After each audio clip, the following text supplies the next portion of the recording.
Ay tara, magbukas ulit tayo ng isa pang pabango. So ayan, ang bubuksan natin is Guerlain. Yung ano to, Absolute Allegoria na Rose Amira. So ayan, buksan natin. Diba sabi ko sa inyo, while hindi ako bumibili ng pabango na hindi ko pa naaamoy. So ito naamoy ko sa sample. Nung bumili ako ng Guerlain, Mon Guerlain na EDP,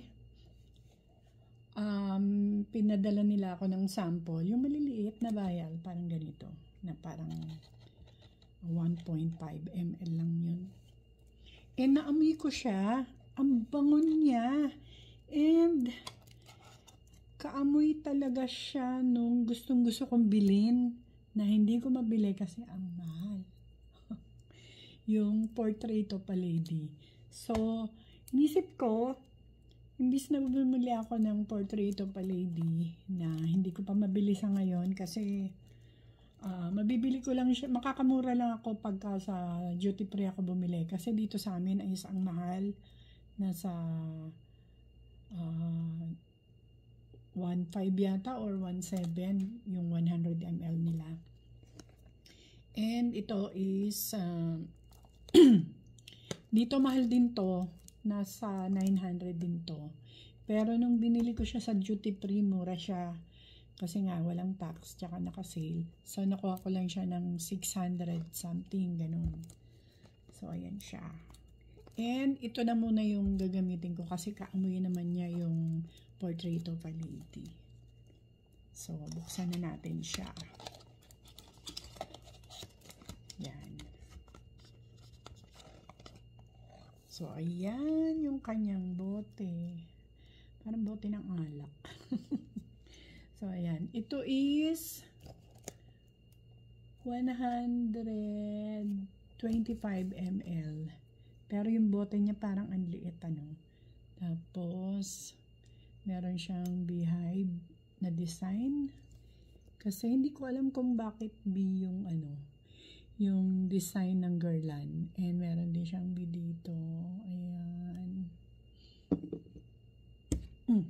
Ayan.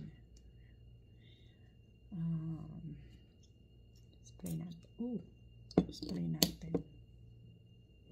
Napansin ko, ang tapang niya.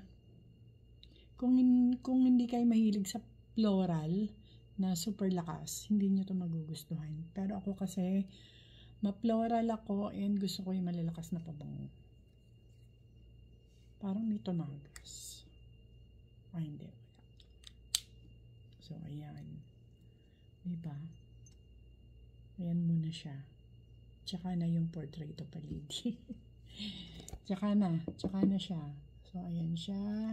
And, didikitan din natin siya ng sticker. So, ito naman yung kanyang sticker. And notes niya is rose, patchouli, olibanum, and musk. So, ayan siya. And, yung Portrait of a Lady is mas maraming may lychee pa yun eh. Ito wala. Pero hawig niya talaga yung yung scent niya. Pwede na. Parang vibes niya. Yun. Hindi ito dupa. Vibes lang ng Portrait of a Lady. So ayan, nalagyan ko na siya ng sticker. Ayan siya. Ayan. Masaya ako dito. Yes. Gusto ko siya. Ayan. So, ayan. Yung isa dun sa mga nabili ko sa Dubai Duty Free. So, pwede ko na siyang i-display kasi meron na siyang sticker.